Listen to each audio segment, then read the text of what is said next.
Good evening, students. Today we are going to start the next chapter, that is The Little Girl. And as the title suggests, it is about a little girl whose name is Kezia. This chapter deals with the relationship between a child and his or her parents. That how the child is drawn towards their parents. What is the relationship that is shared between a father and a child, or a mother and a child? So everybody has a different equation with their parents, and it is because of the way we see them or the way they show themselves to us.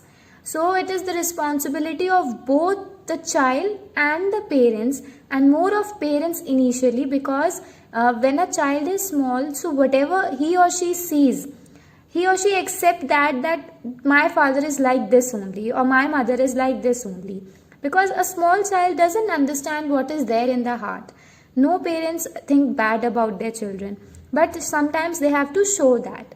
So we'll see that a little girl whose feelings for her father, initially when she was very terrified with her father, and at last how she understands that no, my father also has a very soul and very pure heart.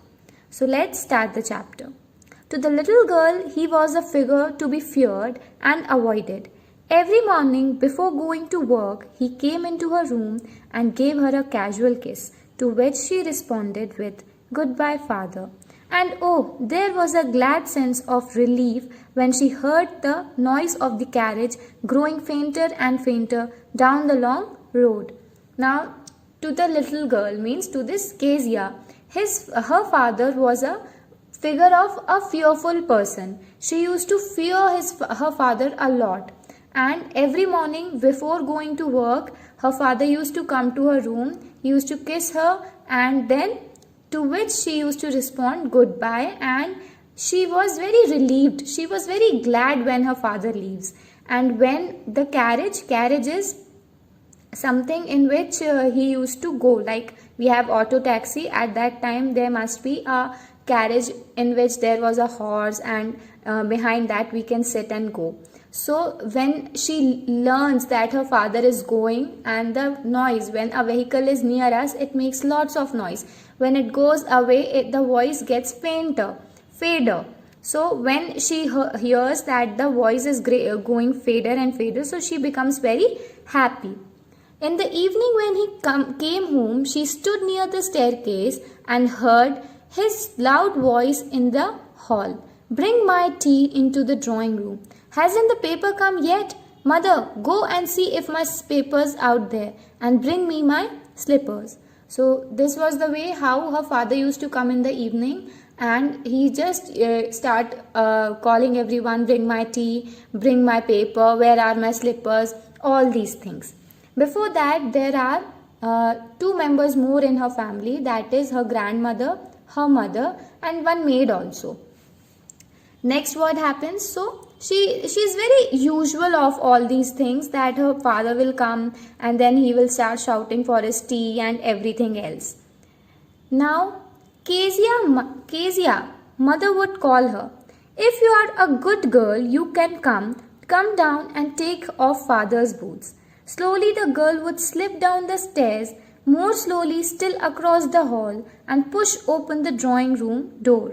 Now, her mother used to call her when her father comes, that come, and if you are a good girl, like you are an obedient girl, then you would come here and you will remove the father's boot. You would remove the shoes of your father from his leg.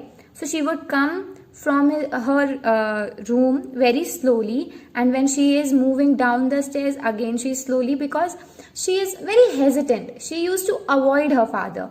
Okay, and then when she comes to the hall or the drawing room where her father is sitting, so she slowly opens the door. By that time he had his spectacles on and looked at her over them in a way that was terrifying to the little girl. So her father used to wear some spectacles, and when he looked over the spectacles, she used to be terrified. "Well, Kezia, hurry up and pull off these boots and take them outside. Have you been a good girl today?" And what next her father used to say? That, "Kezia, come, hurry up. Why are you so slow? Just remove the boots And have you been a good girl? Have you been there very nicely at home? And then she would stammer, don't know, father. And she don't know, obviously. How can you know that you are a good or a bad person unless and until somebody tells you? Okay, and good and bad are also the qualities which others see differently. For somebody something is good, for the other person something is that is good for me is maybe bad for you. So she doesn't know about that. You don't know, if you shudder like that, mother will have to take you to the doctor. And now she was shuddering, means she was stumbling when saying. So father is saying that if you will stumble like this, then mother will take you to the doctor, that you must have some problem in speaking up. She never shuddered with other people, had quite given it up, but only with father, because then she was trying so hard to say the words properly. So what is the writer saying? That when she is talking to other people, she is very normal, she talks very nicely. But when she is talking to her father particularly, she was always stumbling. Why? Because it was very hard for her to speak out. What's the matter? What are you looking so wretched about? Mother, I wish you taught this child not to appear on the brink of suicide. Here, Kezia, carry up my teacup back to the table carefully. So now, because she is very, very afraid of her father, so she never looked happy. Okay, and then this makes her father very irritated. That what is the matter with her? Why is she always wretched about? Why is she always unhappy? And he is asking his mother, that means Kezia's grandmother, that taught him some values, teach him some values. Otherwise, she would go and she would commit some suicide or something, because when we are unhappy, people think of getting died. So, and now next what he says, that go and keep my teacup back to the table. He was so big, his hands and his neck, especially his mouth, when he yawned. Thinking about him alone was like thinking about a giant. Now, how does Kezia see her father? That he is having a big body, having big hands and his big neck, and whenever he used to yawn, so his mouth used to get open very widely. So he just appeared to be like a giant, a big devil kind of a person for Kezia. Now, what is the routine of her father on Sundays? On Sunday afternoon, grandmother sent her down to the drawing room to have a nice talk with father and mother. So grandmother usually tried to sort the differences between the parents and the child. So what does she used to do? She used to tell her Kezia that go dress up properly and go to your parents, okay, and go and have a walk with them, know them better. But the little girl always found mother reading and father stretched out on the sofa, his handkerchief on his face and feet on one of the best cushion, sleeping soundly and snoring. But as she go dressed up, that she will go for a walk with her parents, so what does she found? That her mother is sitting and having a read on the newspaper, and father stretched all over the sofa, putting his leg on the best cushion and putting handkerchief on his face, and he is sleeping very nicely. So all these things, she was just afraid of talking. Then what happened next? She sat on a stool, gravely watched him until he woke and stretched and asked the time, then looked at her. Don't stare so, Kezia. You look like a little brown owl. Now she is standing. She is waiting that her father will wake up, mother will get up, and she will go to a walk.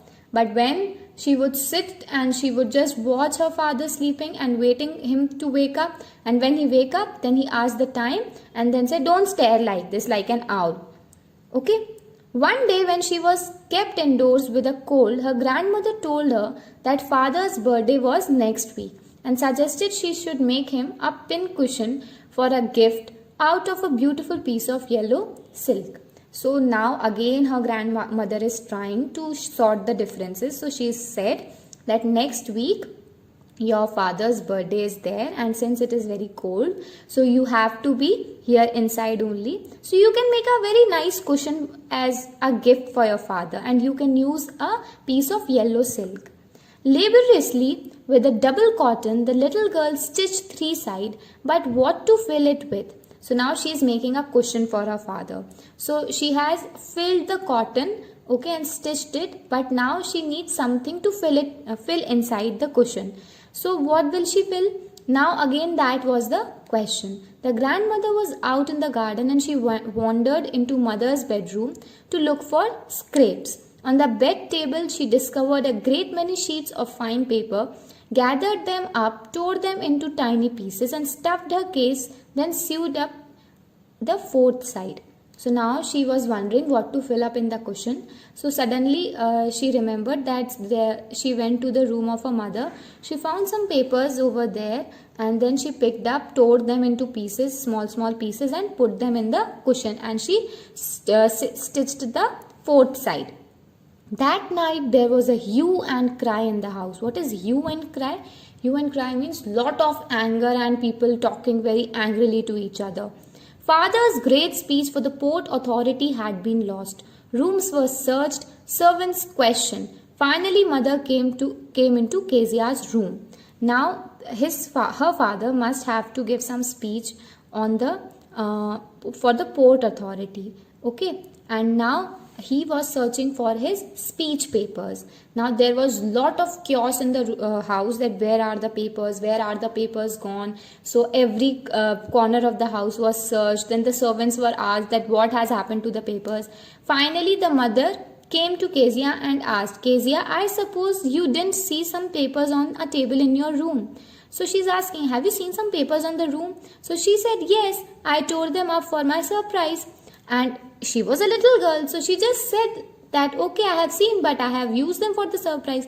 What? Screamed mother. Come straight down to the dining room this instant. Now she was also very annoyed. She was annoyed and she was very angry and afraid also that what will her husband say now. So she just took her to the dining room. And she was dragged down to where father was pacing to and fro, back and forth, again and again. Hands behind his back, he was moving here and there. Well, he said sharply. Mother explained. He stopped and stared at the child. Did you do that? No, she whispered. Mother, go up into her room and fetch the damn thing. See that the child's put to bed this instant. Now, she was asked, have you done this? So she answered that no, I haven't done. Now her grandmother was sent to Kezia's room to see whether she has done or not, and she was sent to the room that go and you just sleep over there. So this was all for today.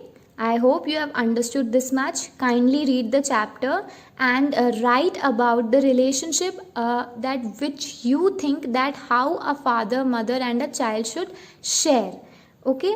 Little bit I'll give a hint to you that here in Kezia's case, though she was afraid of her father, but her mother should also try to understand that she is afraid of her father. So she can also help to sort out the difference between a father and the child, which the grandmother was doing actually. So both father and mother are equally important to a child, and they three all depend on each other, that how the equation between the children and the parents are.